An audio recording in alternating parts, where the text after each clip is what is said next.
Bienvenue sur le podcast Foi et quotidien, parole d'une chrétienne imparfaite aimée par un Dieu parfait. Aujourd'hui on est vendredi et je voudrais parler entre silence de Dieu, les clous et l'amour qui ne recule devant rien. On peut se servir, et si vous avez envie de lire aujourd'hui, moi je vous encourage à lire Matthieu 27, Jean 18 à 19 et Ésaïe 53. Aujourd'hui, vendredi, c'est le jour où tout va s'effondrer. Le jour où l'innocent est jugé comme un coupable, où le Fils est frappé, humilié, abandonné. Et pourtant, tout ça, Jésus l'avait vu venir. Il savait, mais il ne s'est pas échappé.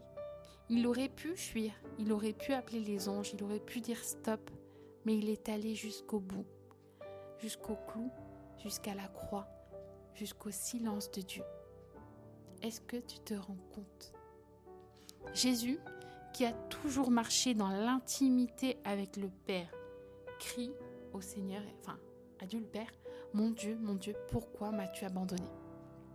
Ça, vous pouvez le lire dans Matthieu 27, verset 46. Et c'est pas une question de théologie, là, que le Seigneur va faire. C'est vraiment un cri de détresse. Et pourquoi il en est arrivé à cela ? C'est parce que à ce moment-là, il a été séparé par le péché du monde, par nos péchés, par tes péchés, les miens, et tous ceux qui m'écoutent. En fait, les péchés du monde entier. À ce moment-là, le Seigneur a pris tous nos péchés et il est séparé de Dieu le Père. Jésus, il n'a pas juste souffert physiquement. Il a goûté à la solitude, il a goûté au rejet, il a goûté au silence de Dieu pour que toi, moi, on n'ait jamais à les subir seul. Jésus, en fait, moi c'est ça que j'aime beaucoup avec Jésus, c'est le fait qu'on peut s'identifier à lui. Pourquoi ? Parce qu'il a vécu ce que l'on vit tous les jours. Il a été trahi par un des siens, donc ça peut être un membre de ta famille qui t'a trahi, un ami proche, même peut-être ton mari, ta femme. Il a été seul, il a été rejeté, on lui a craché dessus, on l'a humilié. Et beaucoup aujourd'hui vivent des situations où ils vont vivre une part d'eux. Et vous savez, on parle souvent des blessures de l'abandon, du rejet, etc. Quand votre père est absent, votre mère est absente par exemple, quand vous avez subi du harcèlement à l'école, bref. Le Seigneur vous comprend mieux que quiconque parce qu'il a vécu ces choses. Et même si c'est pas de la même manière, ça a la même source. Vous voyez ? Et parfois on a tendance à se plaindre que Dieu ne répond pas à nos prières tout de suite. Que Dieu est on pense que Dieu est lointain, qu'il nous entend pas peut-être, qu'on comprend pas forcément ce temps de silence, le temps de désert.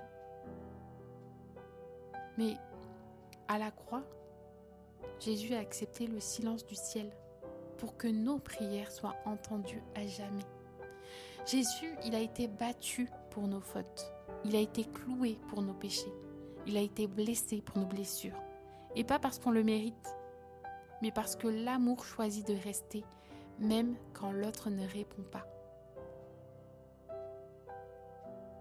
L'amour, c'est pas simplement quand tout est beau, quand tout est facile et applaudi. C'est aussi quand c'est dur, quand c'est injuste, quand il y a de l'incompris. Et est-ce qu'on choisit de rester fidèle quand on ne ressent plus rien, quand Dieu est silencieux ? Ou est-ce que notre foi est basée sur ce que l'on ressent, nos émotions, les frissons et autres ? Est-ce qu'aujourd'hui tu mesures ce qui a été fait à la croix ? Ou est-ce que tu es devenu insensible à force d'entendre ce message qu'est la croix ? Je crois que parfois on s'habitue à la croix. On croit que ça a été fait quoi. Mais je crois qu'on devrait se réitérer à chaque fois qu'on doute, à chaque fois qu'on a peur, à chaque fois qu'on vit quelque chose de dur, le Seigneur est allé jusqu'à donner sa vie. Dieu le Père est allé jusqu'à donner son Fils unique à la croix pour nos péchés, par amour pour nous.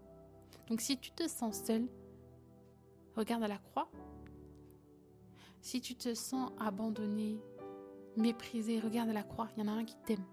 Il y en a un qui a donné sa vie pour toi. Quand bien même le monde entier t'abandonnerait, le Seigneur a donné sa vie par amour pour toi. Personne ne fera un acte aussi grand que ça pour toi. Sache-le. Personne. Personne ne peut racheter tes péchés. Le Seigneur, par contre, l'a fait, lui, à la croix. Maintenant, c'est que tu dois vivre cette vérité. Je te laisse méditer sur ça. Sois béni.